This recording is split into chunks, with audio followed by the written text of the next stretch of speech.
Salam sejahtera bagi kita semua. Salam Om Swastiastu, Namo Buddhaya, salam kebajikan. Yang terhormat Ibu Wakil Kepala Sekolah SMP Negeri 2 Kaloran, yang terhormat Bapak Ibu Guru beserta Bapak Ibu Guru SMP Negeri 2 Kaloran, yang terhormat narasumber Bu Nurmiati SPD SI yang hari ini akan menyajikan materi diseminasi modul 14 budaya positif. Semoga acara kegiatan komunitas belajar di SMP Negeri 2 Kaloran hari ini berjalan dengan lancar. Sholawat dan salam kita panjatkan pada junjungan Nabi besar Muhammad SAW yang kita tunggu sahabatnya di yaumil akhir. Bapak Ibu semuanya yang ada di ruangan laboratorium IPA, saya merasa bangga ya terhadap Bapak Ibu semuanya, karena kita punya guru bergerak Bu Nurmiati, semuanya ikut bergerak semua ya. Semoga nanti sampai Bu Nurmiati lulus ya pada guru bergerak angkatan yang ke-11. Semoga nanti bisa memotivasi teman-teman semuanya ya. Kita punya satu aja luar biasa, apalagi lebih dari satu ya. Jadi bergeraknya bersama-sama ya, saya sangat bangga sekali. Dan semoga tadi yang dikatakan Bu Nurmiati kita mendapatkan sertifikat. Semoga nanti gimana caranya teman-teman mendapatkan sertifikat ya. Kemarin yang di-share Bu Roseti, yang di-share Bu Rupiah, teman-teman semuanya sudah dapat, termasuk saya ya. Jadi kalau kita mengadakan kegiatan komunitas belajar, kita bisa mendapatkan sertifikat di dalam komunitas belajar, tidak harus menunggu dari BPGB maupun dari instansi yang lain. Yang kedua ya, semoga acara seperti ini yang sudah kita rencanakan ya, kemarin Bu Nurmi mengatakan tidak ada snacknya, ternyata kok hari ini tiba-tiba ada snacknya. Terima kasih kepada Bu Nurmi ya, karena ada snacknya untuk memotivasi kita semuanya. Meskipun hanya snack, jangan dilihat dari nominalnya ya. Belum kenyang ya, kita termasuk kenyang. Tadi saya juga ditawari makan oleh Bu Nanti, Bu Menteri maupun Bu Indah. Alhamdulillah saya menyajikan saya kenyang. Kemudian yang ketiga, tadi saya sudah nge-share jadwal observasi. Silakan Bapak Ibu untuk menindaklanjuti. Semoga kegiatan kinerja di tempat kita di semester kedua ini mulai bulan Juli sampai Desember nanti juga bisa berjalan dengan lancar. Lebih-lebih Bapak Ibu sering membuka PMM ya. Kemarin Bu Romi juga sudah mengajarkan, tolong yang teman-teman yang belum dikasih KPN-nya tidak apa-apa. Yang penting di situ memang ada pekerjaan yang bersangkutan mengerjakan sendiri ya, meskipun ada yang diwakilkan tidak apa-apa, tapi pakai akunnya sendiri ya. Itu Bapak Ibu, semoga nanti di bulan September yang sudah saya rencanakan ya, semoga nanti bisa berjalan dengan lancar. Dan apabila kalau saya di hari-hari itu mulai dari Senin sampai Rabu ya 9 hari itu kok saya ada halangan atau kegiatan MKKS ya, maka nanti waktunya fleksibel. Lebih-lebih di tanggal 26 dan 27 saya nanti juga ada kegiatan KKS di luar. Ya, jadi untuk yang 2 hari itu berarti saya izin Senin dan Selasa. Pas kebetulan kok tanggal lahir saya 27, mohon nanti ditunda saja dulu. Tidak bisa pas tanggal 27 karena 27-nya saya dengan kegiatan di MKKS. Sementara dari saya itu aja supaya nanti waktu yang kita butuhkan kalau bisa sebelum jam 2 kurang 5 menit. Nah, jadi teman-teman nanti sudah ada persiapan untuk absen. Sekian dulu, terima kasih. Wassalamualaikum warahmatullahi wabarakatuh.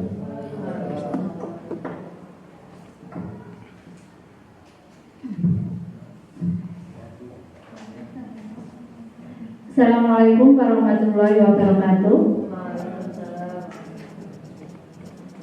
Alhamdulillahirobbilalamin. Marilah kita panjatkan syukur kepada Allah Subhanahu wa taala yang telah memberikan kita kesempatan pada siang hari ini untuk bisa bertemu, berbagi ilmu dalam kegiatan aksi nyata modul 1.4 budaya positif. Seperti biasanya, mohon Bapak Ibu bisa bergabung di kuisis. Linknya sudah saya share di grup family.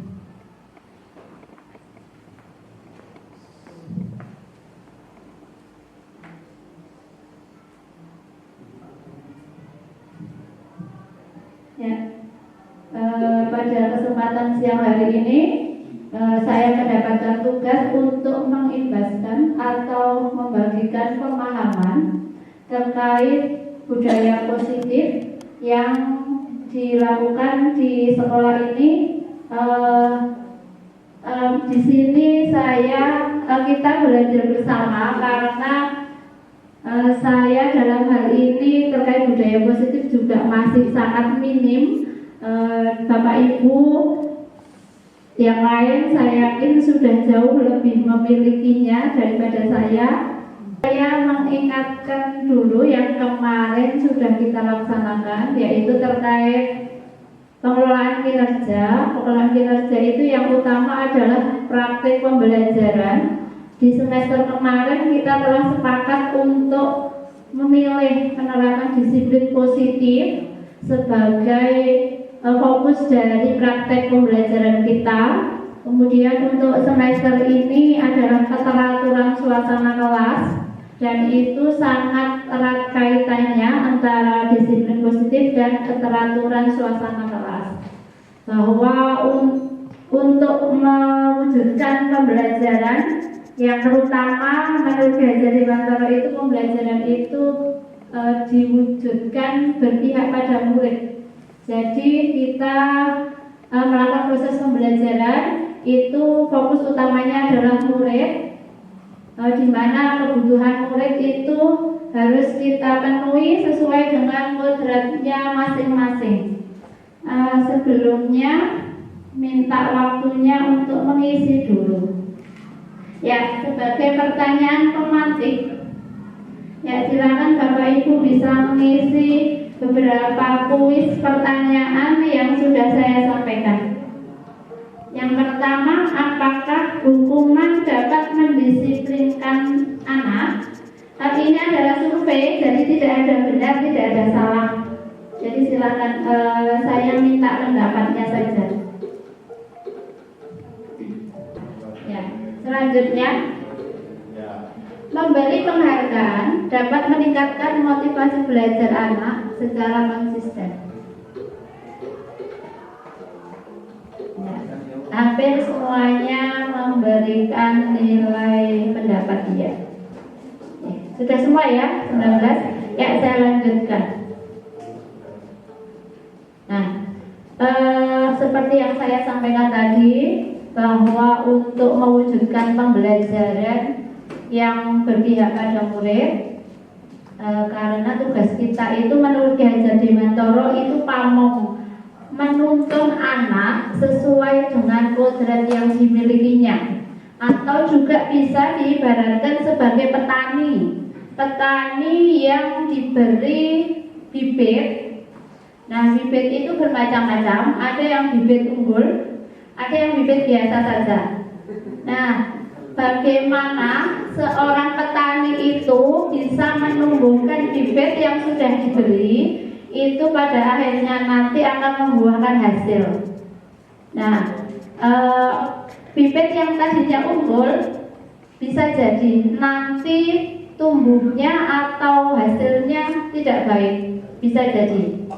Bibit yang berpotensi baik nanti kalau dirawat dengan baik maka dia akan menjadi hasil yang baik. Nah, seperti itu Ki Hajar Dewantara mengibaratkan murid dan guru. Nah, selain itu suasana pembelajaran yang positif itu mendukung menciptakan pembelajaran yang kondusif. Dengan suasana pembelajaran yang positif, guru dapat menemukan kondisi yang menyenangkan. Jadi kalau suasananya positif, diharapkan pembelajaran itu menyenangkan. Selain itu juga dengan suasana yang menyenangkan itu, siswa akan belajar dengan baik dan kalau wujud menyenangkan itu katanya pulang bahagia. Jadi anak-anak itu pulang dengan bahagia. Nah, seperti itu. Selalu kangen sekolah, ya betul. Nah, seperti itu kenapa kita harus sebagai seorang guru yang punya wewenang lebih besar daripada murid, itu bagaimana menciptakan suasana sekolah itu suasana yang menyenangkan bagi anak dan membuat anak itu betah di sekolah. Nah, dalam budaya positif itu pokok-pokok yang kita sampaikan yaitu disiplin positif, kemudian nilai kebajikan, kemudian kita belajar kebutuhan dasar manusia, kemudian motivasi perilaku manusia, hukuman, konsekuensi, dan restitusi. Selanjutnya 5 posisi kontrol guru. Yang selanjutnya lagi keyakinan kelas, dan terakhir segitiga restitusi. Bagi Bapak Ibu yang kemarin di semester 1 pengelolaan kinerjanya sudah sampai belajar pada PMM, maka materi yang disampaikan adalah seputar ini. Jadi 5 posisi kontrol guru, keyakinan kelas, segitiga restitusi. Dan itu kita pelajari lebih lanjut di sini. Kemudian disiplin positif itu perlu diwujudkan di dalam sekolah. Kalau kita lihat, nah itu ternyata disiplin positif itu memang harus dimulai dari Bapak Ibu guru. Ya, sebagai penuntun, tadi saya katakan di depan bahwa menurut Ki Hajar Dewantara guru itu menuntun anak. Jadi guru itu sebagai semboyannya juga ing ngarsa sung tulodo, ing madya mangunkarsa dan tuturi handayani. Nah, jadi kedisiplinan itu kalau kita lihat bahwa harus sering-sering kita ulangi, sering-sering kita budayakan ke anak, dan memang harus dimulai dari Bapak Ibu guru.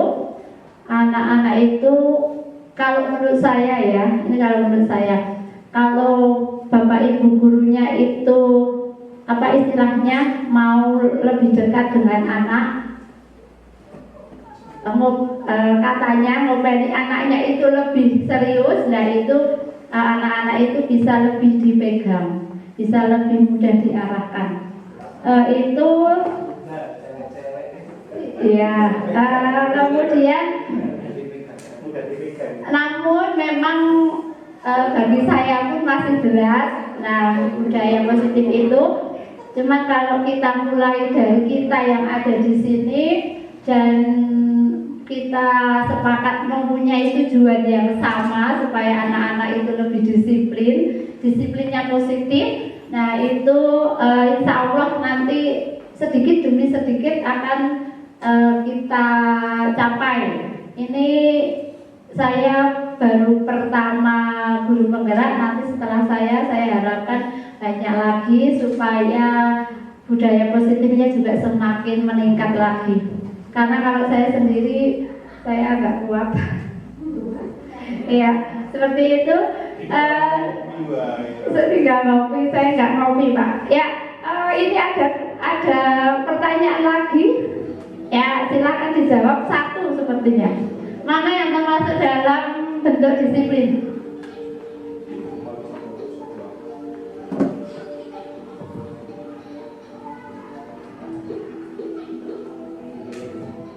Sepertinya ini memakai seragam dan sebagainya.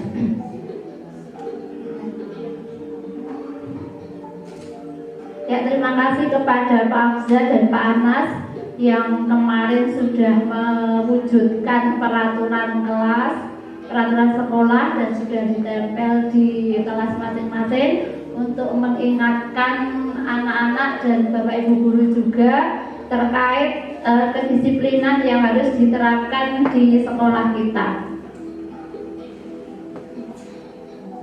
Satu lagi, ya, sudah ya? Ya. Tadi apa jawabannya? Memakai seragam. Oh ya, memakai seragam. Ya. Kemudian bahwa disiplin itu sebenarnya mempunyai tujuan untuk lebih ke arah disiplin diri yang dapat mengontrol diri dalam melakukan segala tindakan. Kemudian dapat membuat murid memahami dan menyadari berdasarkan motivasi internal, bukan paksaan maupun pujian atau hukuman. Ya, jadi disiplin, kata pepatah disiplin itu kunci keberhasilan hidup. Mungkin Bapak Ibu sudah merasakan bahwa dengan kedisiplinan Bapak Ibu bisa sukses seperti sekarang. Ya, terima kasih. Memang kalau kita lihat diri kita sendiri, meskipun disiplinnya bukan di angka 100, mungkin disiplinnya baru 80 atau sekitar 80, tapi kalau kita ingat kembali dari sikap kita berdisiplin itu menyumbangkan banyak sekali keberhasilan dalam kehidupan kita. Sebaliknya, ketidakdisiplinan itu terkadang 1-2 kali membuat kita pening. Terus apa lagi? Ya, pening ya, terutama pening ya. Bukan gagal atau tidak sukses, tapi minimal pening. Kalau tidak disiplin memang pening. Ya, terutama menghadapi tugas yang banyak sekali. Perlu healing ya. Terus. Ya, kalau saya hidupnya di belakang rumah saja, ya nggak usah jauh. Ya, selanjutnya. Ya, sekarang kita ke nilai kebajikan, bahwa disiplin itu hanya merupakan satu dari nilai kebajikan yang perlu kita kembangkan, tetapi banyak sekali nilai kebajikan yang kita jadikan tujuan untuk mendidik anak-anak kita. Nah, salah satu nilai kebajikan yang biasanya kita jadikan sebagai tujuan pembelajaran terkait sikap, yaitu adalah profil pelajar Pancasila. Yang ini kita ambil 6, yang itu merupakan pokok dari nilai kebajikan yang sudah disarikan oleh kementerian. Yang pertama yaitu beriman, bertakwa kepada Tuhan Yang Maha Esa dan berakhlak mulia. Dari satu poin ini saja ternyata banyak sekali yang terkandung di dalamnya, terutama yang berakhlak mulia itu ada poin dari sopan santun, berbudi pekerti yang baik dan sebagainya. Kemudian yang kedua mandiri. Kita berharap anak-anak kita itu menjadi anak yang mandiri, bisa belajar mandiri baik di sekolah maupun di rumah. Kemudian bernalar kritis. Ya, selanjutnya adalah berkebinekaan global. Yang kelima bergotong royong dan kreatif. Ini yang selalu kita tuju terutama di kegiatan P5. Itu adalah beberapa nilai kebajikan yang itu nanti kita harapkan anak-anak bisa menuju ke nilai-nilai itu.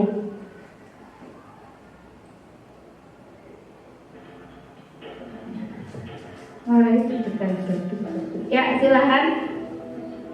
Untuk membentuk budaya positif yang diharapkan muncul dari kesadaran siswa sendiri, tindakan yang perlu dilakukan adalah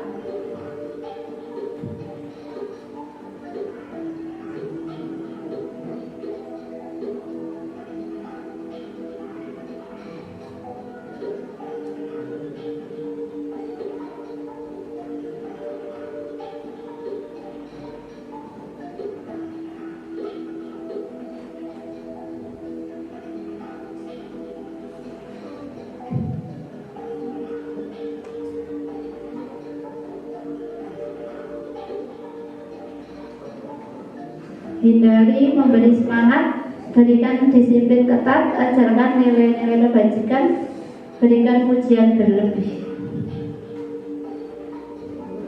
17. Dua lagi.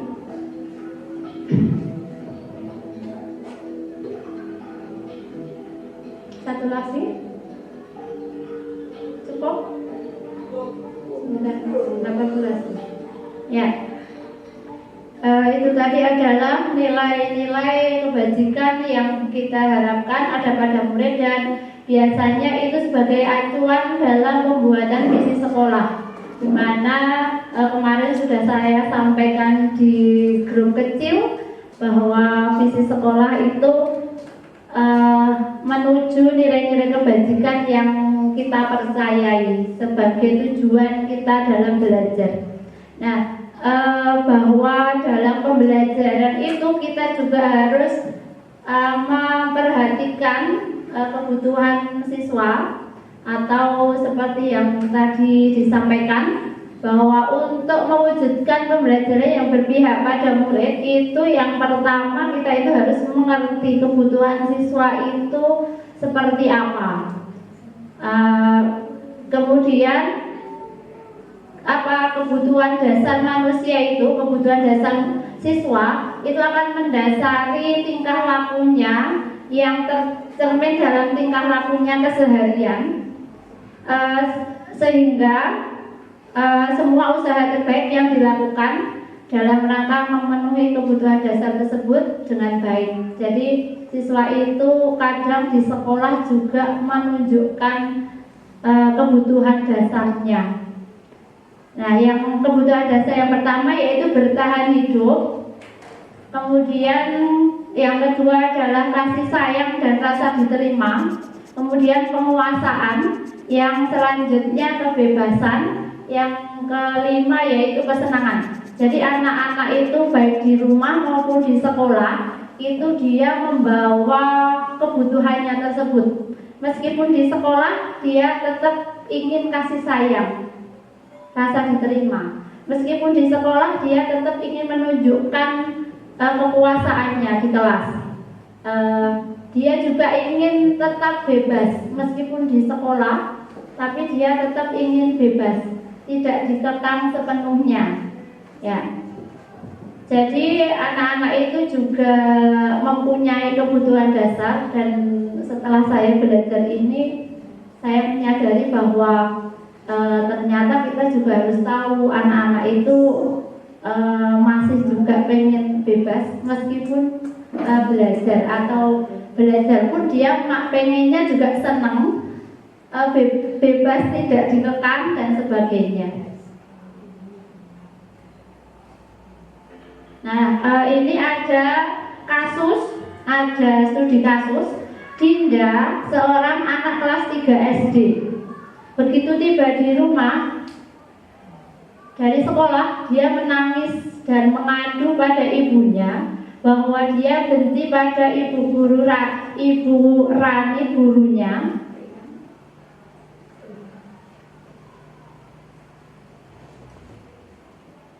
Bisa dilihat dulu. Saya malah nggak bisa melihat. Ya. Menurut Anda, kebutuhan apa yang berusaha dipenuhi oleh Dinda jika jawabannya seperti berikut. Jadi Bapak Ibu geser-geser nggih?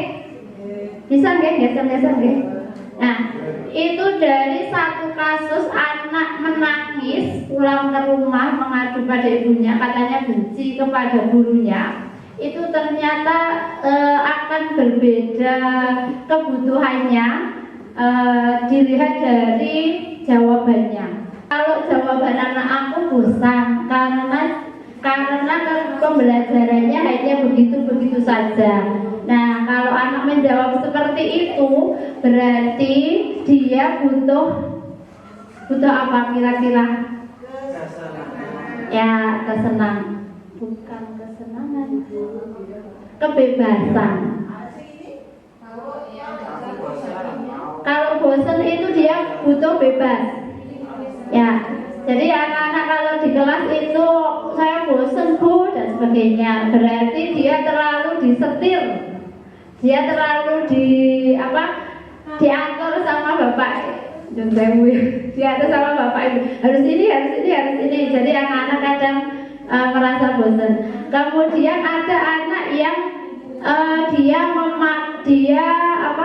jepitnya baru.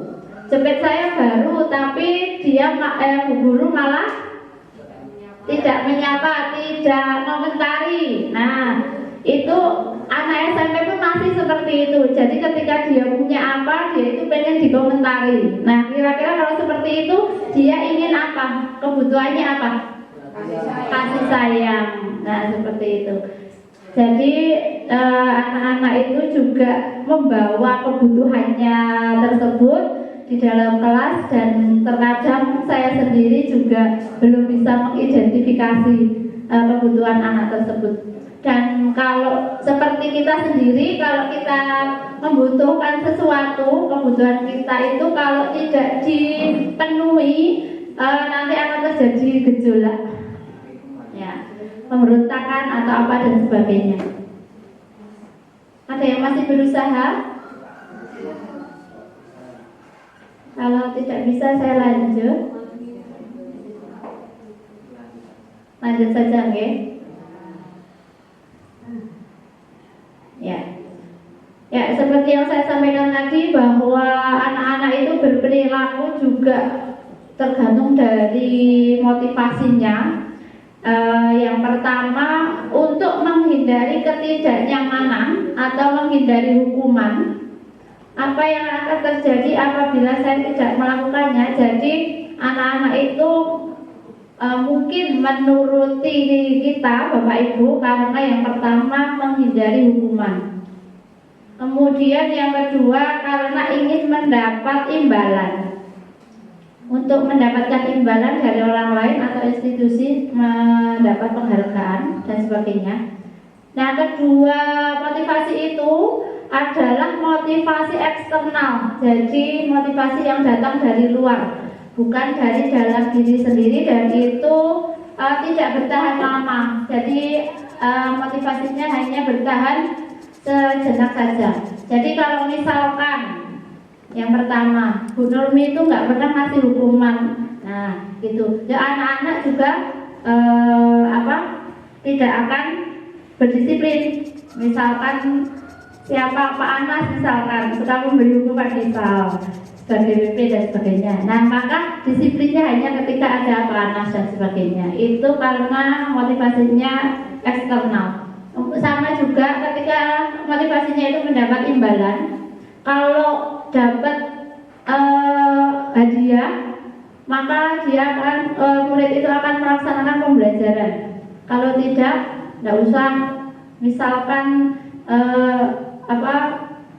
AI Bapak Ibu guru yang suka memberi hadiah misalkan ya, misalkan bisa mengerjakan pulang gasik dan sebagainya, itu juga termasuk hadiah.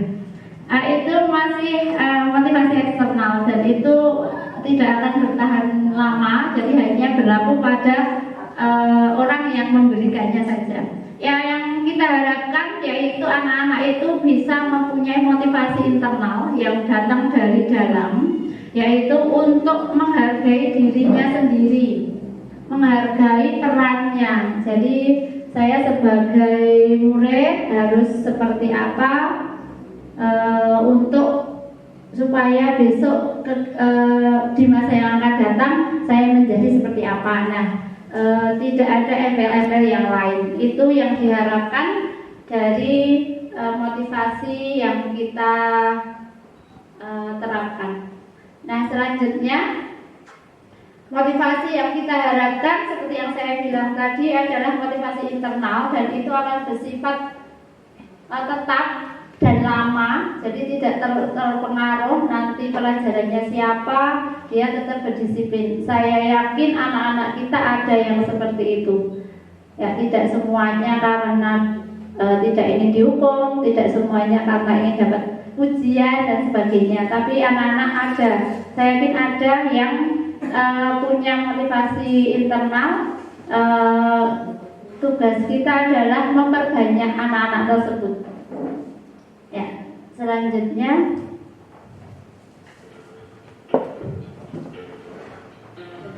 monggo silahkan. Motivasi perilaku manusia yang didasari ingin mendapatkan pujian atau menghindari hukuman.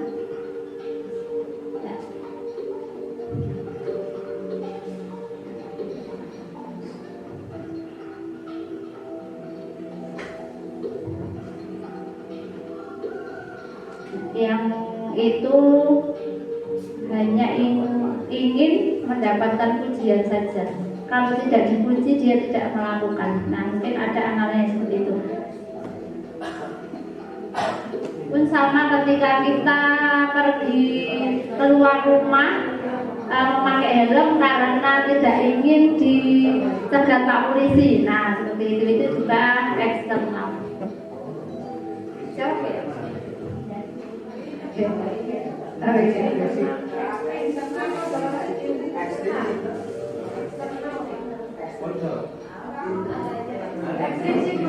sama, ekstrinsik sama. Ya, ekstrinsik bisa internal itu bisa diartikan intrinsik, eksternal bisa diartikan dengan ekstrinsik. Bisa dipakai bergantian.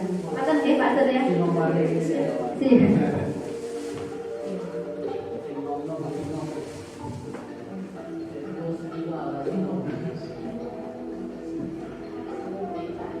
Dalam suatu penelitian yang dilakukan bahwa pemberian hadiah, terutama pemberian kalau pemberian hukuman itu seperti yang tadi disampaikan di depan. Kalau pemberian hukuman itu motivasinya tidak akan bertahan lama. Jadi hanya pada saat itu juga, pada mungkin orang-orang yang menegakkan pendisiplinan anak itu hanya sampai di situ.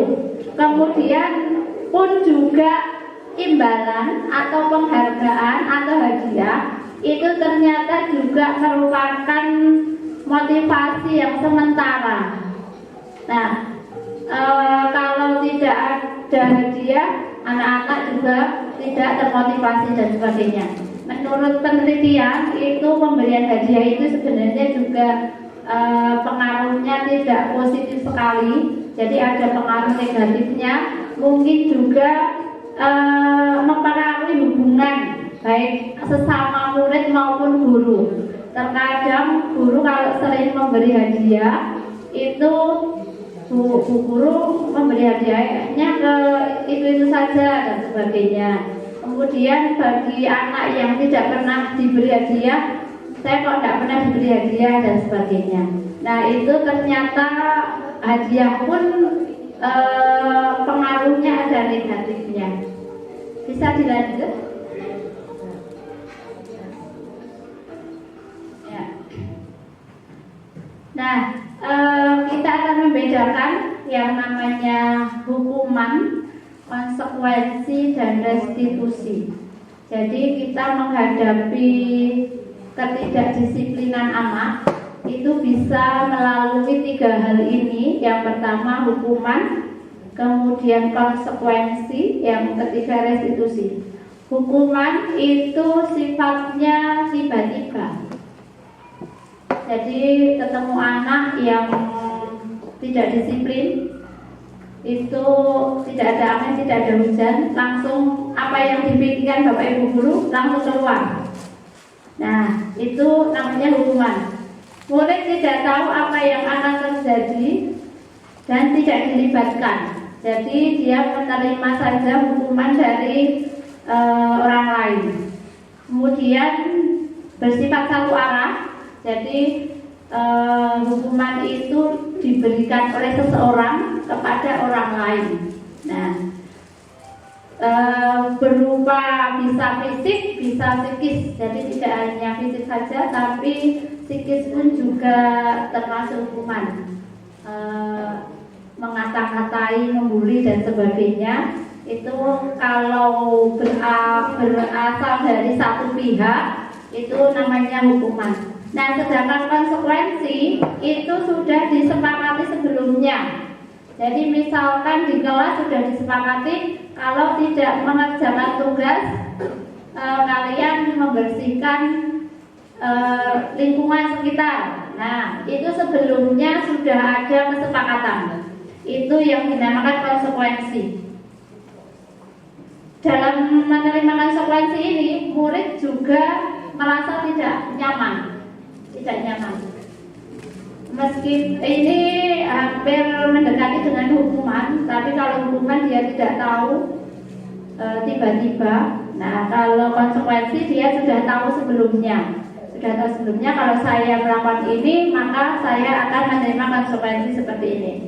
Nah, untuk konsekuensi ini nanti guru selalu memonitor. Diharapkan guru memonitor, tidak membiarkan. Kalau membiarkan biasanya anak-anak menganggapnya tidak diawasi kok, tidak usah dan sebagainya.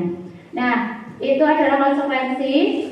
Selanjutnya yang ketiga yaitu restitusi. Restitusi itu adalah kita berdialog dengan anak. Apa yang kita gali anak, apa sebenarnya kebutuhannya. Jadi kalau anak-anak melakukan suatu ketidakdisiplinan, itu kita cari tahu dulu anak-anak itu kebutuhannya apa. Karena tidak semua kesalahan itu berawal dari niat yang buruk. Bisa jadi karena di rumah atau sebelumnya dia mendapat perlakuan tertentu, atau dia ingin memenuhi kebutuhan dasarnya seperti yang disampaikan di depan tadi. Mungkin di rumah tidak mendapat kasih sayang orang tua, kemudian di sekolah pengen disayang sama bapak ibu guru. Dia mencari perhatian. Mencari perhatiannya karena dia tidak bisa melakukan seperti teman-temannya. Misalkan teman-temannya mengerjakan soal, tapi dia tidak bisa mengerjakan soal, tapi dia pengen diperhatikan juga sama bapak ibu guru, maka dia bernyanyi, kemudian atau meja, atau dia mencari perhatian temannya diajak bicara dan sebagainya. Nah, itu karena anak-anak itu sebenarnya dia membutuhkan ingin memenuhi kebutuhannya yang belum terpenuhi. Nah, itu makanya kita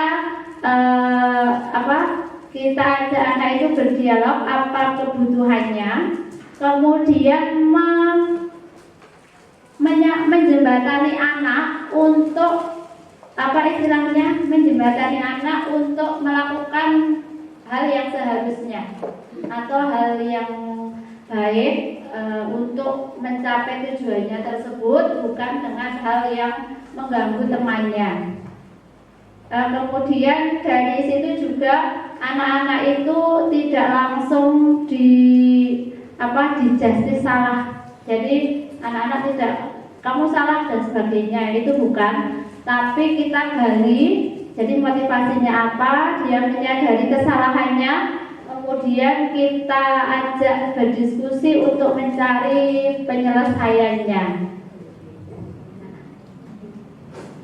Itu terkait restitusi. Nah, ini mohon Bapak Ibu juga bisa mengaitkannya dalam suatu kasus lari mengelilingi lapangan basket 2 kali karena terlambat hadir di sekolah. Apakah hukuman atau konsekuensi? Restitusi. Oh, itu seperti itu, Pak. Ya. Seperti itu. Kalau ada kesepakatan pasti di intinya ada. Ya. Jadi agar tidak ada kesepakatan sebelumnya. Ya, tidak ada kesepakatan sebelumnya. Ya. Mungkin saya tambahkan, kalau hukuman itu biasanya tidak terkait langsung dengan perilaku, tapi kalau konsekuensi biasanya terkait. Jadi misalkan membuang sampah sembarangan, nah kemudian mengambilnya, itu kan terkait. Ya, itu namanya konsekuensi. Sudah ya? Ya. Mengelilingi lapangan basket 2 kali karena terlambat hadir sekolah. Hukuman. Ya, sekarang.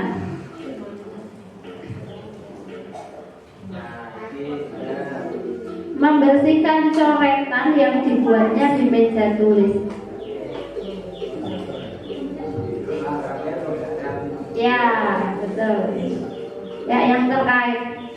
Kalau yang terkait itu konsekuensi. Kalau yang tidak terkait, salahnya apa, kegiatannya apa, itu tidak nyambung, nah berarti itu hukuman. Satu lagi, cukup? Ya sudah. Selanjutnya, untuk mendisiplinkan anak itu menurut modul, saya lupa. Menurut yang sudah kita pelajari itu fungsi guru itu ada 5. Yaitu yang pertama sebagai penghukum, yang kedua pembuat merasa bersalah, yang ketiga sebagai teman, yang keempat sebagai pemantau, yang kelima sebagai manajer. Penghukum itu langsung menggunakan hukuman. Nah, orang-orang yang menjalankan posisi penghukum senantiasa mengatakan bahwa sekolah memerlukan sistem atau alat yang lebih menekankan murid-murid ya dalam lagi. Nah, biasanya seperti ini perkataannya. Kamu itu loh selalu saja salah. Patuhi aturan atau awas kamu ya. Nah, diancam dan sebagainya. Itu adalah sebagai penghukum. Kalimatnya mama. Iya. Mama nggak pernah salah, Pak. Ya. Ya, kemudian pembuat merasa bersalah. Pembuat merasa bersalah itu lebih halus daripada yang menghukum. Kalau yang membuat merasa bersalah itu bagaimana kita tidak menghukum secara langsung, tapi menyadarkan anak bahwa dia salah. Nah, itu sebenarnya juga tingkatannya masih rendah itu. Beberapa kali ibu harus memperingatkanmu bahwa kamu itu melanggar peraturan dan sebagainya. Di posisi ini murid akan menilai dirinya itu buruk, bahwa dia mengecap dirinya, melabel dirinya sebagai tidak disiplin, kemudian tidak berharga, mengecewakan orang lain dan sebagainya. Nah, kemudian yang selanjutnya yaitu sebagai teman. Sebagai teman itu guru cenderung membela anak, ya, tidak menyakiti, tapi dia menjalin hubungan yang baik antara guru dan murid. Contohnya seperti ini. Ayo bantulah demi saya ya. Ayo kalian yang tenang. Tolong yang tenang. Hargai saya misalkan dan sebagainya. Ya sudah, kali ini tidak apa-apa, nanti ibu bantu. Jadi kita lebih membela ke anak. Yang selanjutnya adalah pemantau. Pemantau itu kita mengumpulkan data terkait anak tersebut. Misal awalnya itu istilahnya membiarkan, tapi kita pantau hari ini anak melakukan apa, hari ini anak melakukan apa, dan sebagainya.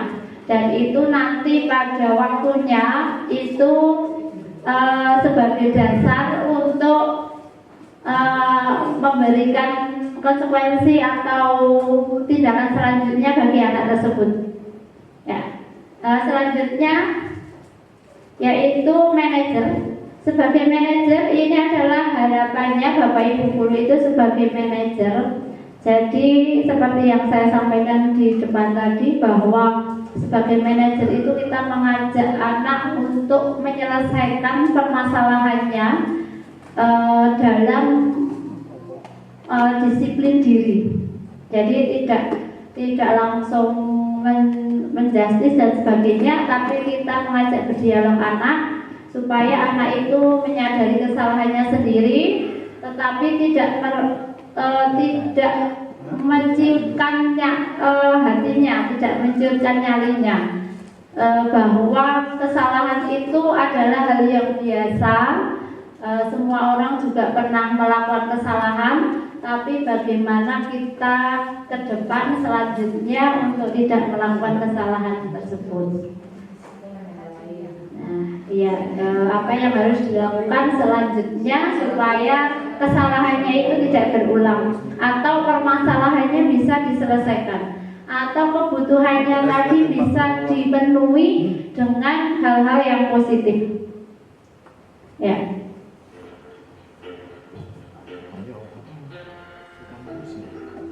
Posisi guru yang mana yang diharapkan untuk mendampingi murid di sekolah. Jadi kita seharusnya menjadi seperti apa?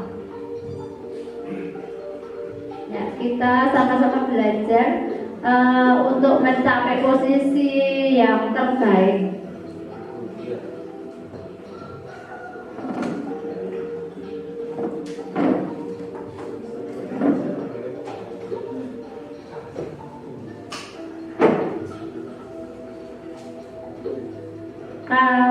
Karena untuk menjadi penghukum atau tadi yang pertama itu ternyata membutuhkan energi yang lebih banyak daripada posisi yang lainnya. Ya, energinya lebih banyak yang kita keluarkan untuk menghukum, terutama saya. Ya, saya itu tidak kuat kalau harus menghukum. Ya, sudah semua? Masih dua? Sudah, bisa lanjut? Ya. Nah, kalau guru mengatakan, ayolah bantu demi ibu ya, jadi merayu pada anak, merayu anak. Nah, itu sebagai apa? Ya, sebagai teman.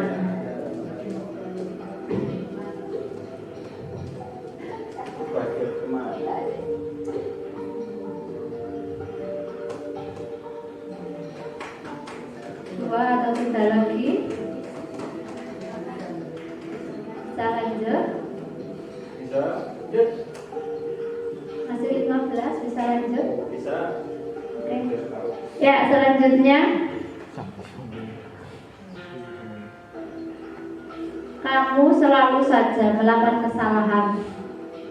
Kalimat tersebut diucapkan guru pada posisi apa? Kenapa?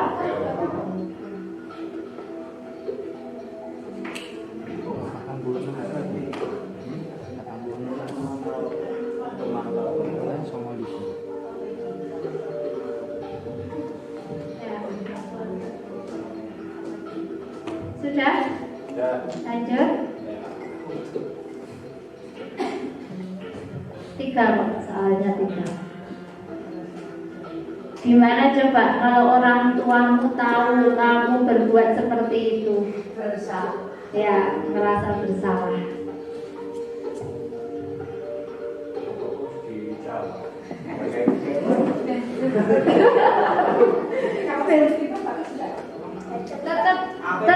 Tetap posisinya kan dari penghukum, pembuat bersalah, teman, pemantau, manajer. Tingkatannya seperti itu. Ya, kalau mau yang terbaik berarti manajer. Ya. Tapi kita juga diusahakan memang menuju ke arah manajer dan menghindari menghukum. Ya, tapi kita berusaha untuk lebih menuju ke manajer gitu. Kalau semakin banyak kita mengajak dialog anak, semoga kita buktikan penelitian yang dilakukan oleh para ahli apakah benar? Ya, benar Pak. Ya, selanjutnya adalah keyakinan kelas. Keyakinan kelas itu kalau yang paling yang pertama peraturan kelas atau peraturan sekolah itu biasanya dari satu arah, dari sekolah mengatur anak. Dari sekolah mengatur anak itu adalah peraturan sekolah, peraturan kelas. Tapi kalau anak dilibatkan, jadi apa yang akan kita lakukan agar kelas ini menjadi kelas yang bagus, menyenangkan dan sebagainya. Anak-anak diminta memberikan pendapat, itu adalah kesepakatan kelas. Nah, kesepakatan kelas itu terkadang ada hal negatif, dilarang membolos, dilarang buang sampah sembarangan. Nah, itu masih kesepakatan kelas. Nah, diharapkan itu keyakinan kelas itu terbentuk dari nilai-nilai kebajikan yang tadi sudah saya sampaikan di depan. Ya, seperti menjaga kebersihan kelas dan sebagainya. Kalimatnya positif. Keyakinan kelas itu lebih abstrak dari peraturan dan yang lebih rinci dan konkret. Jadi kalau peraturan kelas seperti di sekolah kita itu sangat banyak sekali rigid, satu tindakan itu sudah ada peraturannya. Tapi kalau keyakinan kelas itu lebih universal, seperti keimanan, kemudian kedisiplinan dan sebagainya. Kemudian saya lanjutkan saja. Nah, kemarin saya di kelas di awal pembelajaran itu sudah membuat kesepakatan kelas. Saya minta anak-anak untuk menuliskan apa yang harus dilakukan agar pembelajarannya itu nyaman dan menyenangkan. Dan itu saya minta anak menuliskan di bukunya masing-masing di halaman pertama. Kemudian sesekali saya minta anak itu sebelum pembelajaran saya minta untuk membacanya, biar mereka ingat apa yang seharusnya mereka lakukan di dalam kelas. Nah, itu baru yang saya lakukan. Kemudian dari kesepakatan kelas tersebut nanti akan dibentuk keyakinan kelas yang lebih universal. Contohnya seperti itu, disiplin, terkait disiplin, kedisiplinan, terkait tugas, terkait ketertiban, kesopanan, kolaborasi, dan kebersihan. Yang terakhir, segitiga restitusi. Segitiga restitusi seperti yang saya sampaikan tadi adalah proses untuk berdialog yang dilakukan oleh guru agar dapat menghasilkan siswa yang mandiri, bertanggung jawab atas permasalahan yang dibuat. Nah, prosesnya yang pertama menstabilkan identitas. Tidak ada manusia yang sempurna. Tidak apa-apa kalian melakukan kesalahan, seperti itu disampaikan. Kemudian yang kedua, validasi tindakan yang salah. kamu pasti punya alasan mengapa kamu melakukan itu. Jadi tidak underestimate, tidak berpikir negatif, tapi meminta anak untuk menyampaikan alasannya. Kemudian yang selanjutnya menanyakan keyakinan, apa yang seharusnya kita lakukan agar kita menjadi yang terbaik. Nah, seperti itu. Satu soal yang proses dialog dapat dibuat akan menghasilkan mandiri dan bertanggung jawab.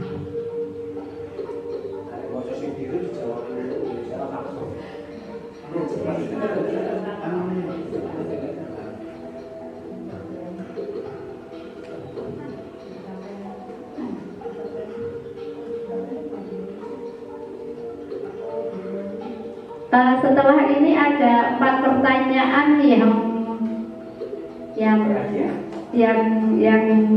sesuai hati nurani. Jadi mungkin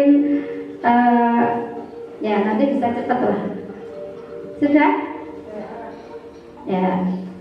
Ini karena tugasnya adalah memvideo cara restitusi.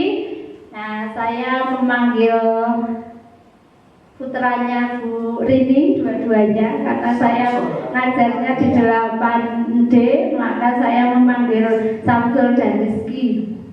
Ya. Selanjutnya adalah refleksi. Mohon memberi refleksi. Demikian yang saya sampaikan. Mohon maaf sekali menyita waktu Bapak Ibu. Semoga apa yang saya sampaikan bermanfaat dan sedikit memberikan perubahan pada diri kita dan sekolah kita. Terima kasih. Saya akhiri. Wassalamualaikum warahmatullahi wabarakatuh.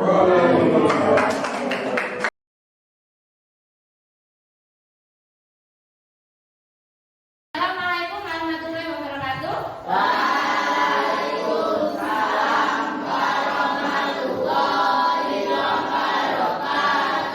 Bagaimana kabarnya hari ini? Saya lihat kok banyak yang tersenyum, semua bahagia ya. Terima kasih. Pada kesempatan kali ini kita akan membuat suatu keyakinan kelas. Keyakinan itu adalah sesuatu yang kita yakini. Kita yakini dan nanti kita laksanakan dengan sebaik-baiknya. Nah, sebelumnya nanti saya harap kalian bisa melaksanakan berpartisipasi aktif ketika saya meminta kalian menulis sesuatu dan sebagainya. Nah, pertanyaan saya selanjutnya, bagaimana supaya kelas ini nanti bisa belajar kita itu dengan menyenangkan, dengan semuanya merasa nyaman, tidak ada yang merasa terganggu. Nah, itu apa yang harus kita lakukan? Apa? Kelasnya bersih. Ada lagi? Ya, menjalankan tugas sebaik-baiknya. Apa lagi? Tidak berisik. Bagus. Nah, sekarang saya akan meminta kalian untuk menuliskan, ya, menuliskan boleh yang seharusnya kita lakukan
berikan itu contohnya seperti apa? Contoh nilai kebaikan. Ya, apa contohnya? Ada yang tahu? Nilai kebaikan itu contohnya apa? Misalkan ini, berteman dengan siapapun itu artinya apa? Oke, ada lagi. Iya, itu artinya apa? Ya, artinya apa? Apa? Saling menghormati. Oke. Nah, yang namanya menghormati itu adalah nilai-nilai kebajikan. Nah, nilai kebajikan atau yang kita percaya. Kelas ini harus bersih, berarti nilai kebajikannya adalah kebersihan. Nah, sekarang supaya lebih mudah dipahami, kita buat namanya keyakinan kelas. Kebersihan kita tambahi kata apa? Kebersihan kita tambahi kata apa?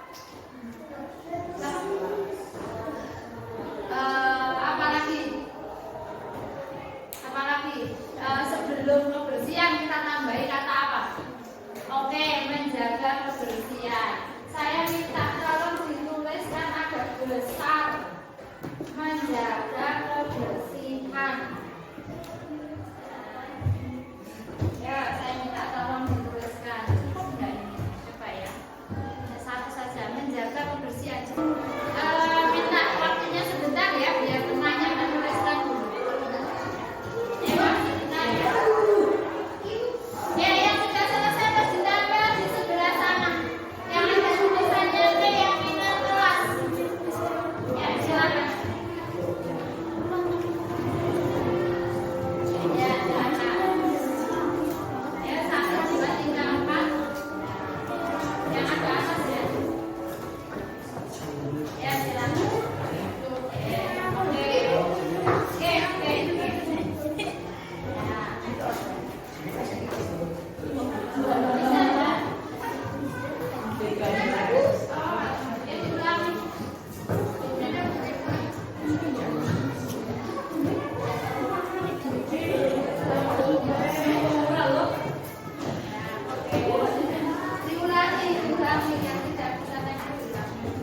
Ya, satu lagi tadi siapa?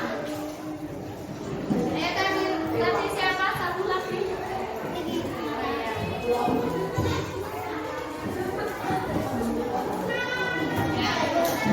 Ya, sama dengan yang tadi. Ya, silakan ditempel di depan.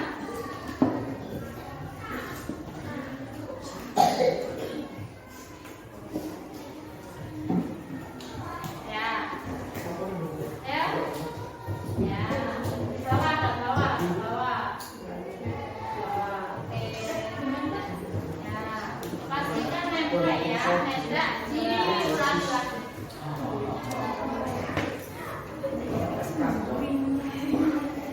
Kanan, agak kanan. Bawah. Kalau udah bisa. Ya, nanti dong.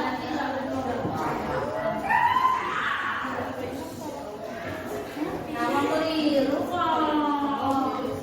Tempelannya di sini. Ya, duduk bawah Mbak, duduk bawah. Ya.